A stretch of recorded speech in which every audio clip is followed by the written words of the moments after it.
Professor Xavier, esse representante da educação rondoniense, esse hoje advogado, esse homem público, esse escritor fabuloso, está aqui no 16º Congresso do Sintério de 2026, falando sobre o Plano Nacional de Educação.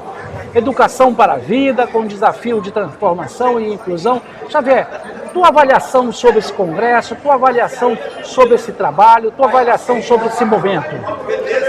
Então, primeiramente, com relação ao Plano Nacional de Educação, eu entendo que há a necessidade de avanços permanentes, especialmente na parte que trata da valorização dos profissionais e principalmente da ampliação de vagas nas escolas do país, especificamente em Rondônia.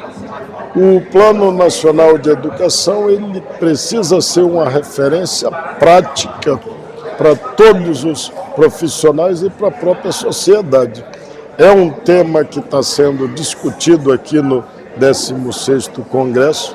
É muito importante que a comunidade profissional da educação de Rondônia esteja sempre atenta, não só no sentido de cumprir o que hoje está estabelecido no Plano Nacional de Educação e, posteriormente, nos planos estaduais e municipais, mas no sentido de se buscar a ampliação desses dispositivos, sempre primando pela maior inclusão, sempre primando pela valorização profissional e pelo respeito à sociedade, no sentido de se oferecer aquilo que, de fato, seja o melhor para evoluir sempre. Conhecedor profundo da política rondoniense, o professor Xavier tem sido um grande crítico do momento atual. Gostaria de saber hoje, professor, o governador não saiu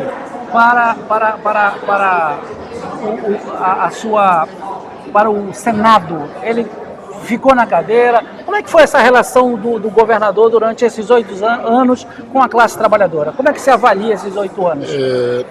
Na minha ótica como servidor público do Estado, o governo de Rondônia tem manejado muito mal esse diálogo, O governo de Rondônia tem sido muito omisso nesse processo de debate com todos os setores profissionais do Estado, no setor de saúde pública, no setor de segurança pública, no setor de educação e diversos outros, porque me parece que o governador ficou um pouco perdido no contexto político do Estado.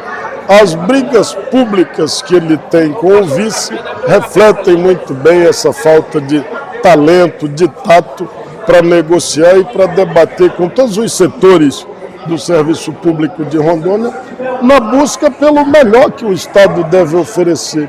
Hoje a gente tem setores precários, a segurança pública é um desses setores, a educação e a saúde, em razão da falta de capacidade de diálogo do governo e da falta de percepção da realidade do Estado de Rondônia. Professor, esse é um ano importantíssimo para a classe trabalhadora, é um ano de eleições. Como é que o senhor vê esse ano para todos os trabalhadores brasileiros? Como trabalhador que sou, obviamente que eu espero do trabalhador brasileiro, do trabalhador de Rondônia, uma guinada no sentido de fazer opções que efetivamente sejam de candidaturas que representem o trabalhador brasileiro.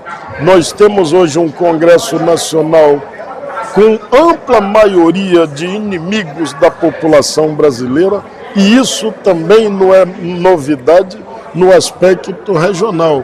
Como também nós temos especificamente no caso de Rondônia, uma bancada federal muito pífia, com uma produção vergonhosa, e isso tem que ser avaliado e refletido pelo eleitor rondoniense, pelo eleitor brasileiro, no sentido de fazer escolhas que tenham relação prática e efetiva com as necessidades dos trabalhadores do Brasil, tanto do setor privado como do setor público.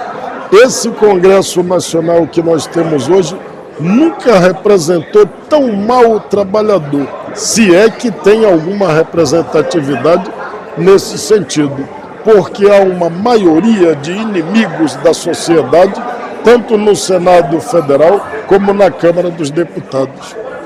Professor, uma pergunta sobre o seu posicionamento político. Esse ano o senhor não sai a nenhum cargo eletivo. Esse ano o senhor não sai a nenhum cargo eletivo, mas 2028 já está bem próximo. O senhor é uma grande liderança em Cacoal. Como é que fica essa situação política sua? Não, na verdade, eu sou uma pessoa muito ativa politicamente, mas eu não vou participar das eleições desse ano como candidato. Obviamente que eu vou participar como eleitor, como professor, como advogado, como jornalista e principalmente como uma pessoa atenta à leitura do cenário político. Posteriormente, claro, em outros anos em que houver eleição, a gente vai discutir as possibilidades de momentos futuros. Tem uma pergunta também para o professor Xavier, que é sobre a representatividade da classe trabalhadora, principalmente, o professor é chão de escola. Para quem não sabe, o professor ele dá aula de verdade, ele não está escondido numa secretaria, numa supervisão, ele é de sala de aula. E é importante dizer isso porque assim, a representação hoje, dentro do parlamento estadual, de um representante, de um deputado para a classe trabalhadora, principalmente da educação. O que está acontecendo? Essa ausência, essa representação, já não era tempo de nós termos um representante da educação no parlamento estadual? Sem dúvida nenhuma. E você frisou muito bem, eu faço absoluta questão de frisar que eu sou profissional de sala de aula. Eu já estou em atividade no magistério há quase 40 anos, sempre na função de professor e de certa forma, embora isso possa parecer diferente do geral, eu gosto muito disso e por isso ainda não pedi aposentadoria. Mas eu entendo também que é necessário que todos não só professores, mas os técnicos do setor de educação avaliem com muita responsabilidade, com muito carinho e seriedade, a possibilidade de eleição de representantes, mas representantes de verdade da educação, que faz décadas que não tem isso na Assembleia Legislativa. Obviamente que como os profissionais de educação têm uma relação muito próxima com a sociedade, nós não podemos nos omitir. Nós temos que ampliar essa discussão no sentido de que a Assembleia Legislativa tenha pelo menos alguns deputados que efetivamente representem a educação, mas que representem e que tenham conexão com os profissionais, porque lamentavelmente nesse momento atual o estado de Rondônia tem uma Assembleia, a meu ver, que deixa muito a desejar, uma Assembleia Legislativa que está muito distante da realidade da sociedade de Rondônia. Tanto é que hoje a maior parte das votações importantes são feitas eletronicamente. Os deputados já não têm sequer a preocupação de discutirem presencialmente os problemas de Rondônia. E nesse sentido é necessário que haja efetivamente boa representatividade. Como professor, como cidadão, como jornalista, como advogado, qual é a mensagem que fica hoje para o trabalhador rondoniense, para os filiados do Citero, para toda a comunidade, para os professores, enfim, suas considerações finais, professor? Eu me congratulo com todos os trabalhadores de Rondônia, não somente do setor público, mas também da iniciativa privada, os autônomos, enfim. Dizer que há ainda muita esperança no sentido de que nós possamos produzir mais como trabalhadores e, evidentemente, que nós tenhamos a capacidade de avaliar que nós somos a massa que faz funcionar o município, o Estado e a nação. O trabalhador brasileiro merece ser sempre exaltado, não somente no dia 1º de maio, mas também durante o dia a dia, porque não é fácil a missão de você trabalhar em qualquer que seja o setor, objetivando o bem maior, o bem coletivo, que é esse o propósito de quem trabalha. Vou falar no dia 1º de maio, eu não vou deixar passar aqui a sua mensagem para esse trabalhador. Professor, sua mensagem que amanhã é dia 1º de maio.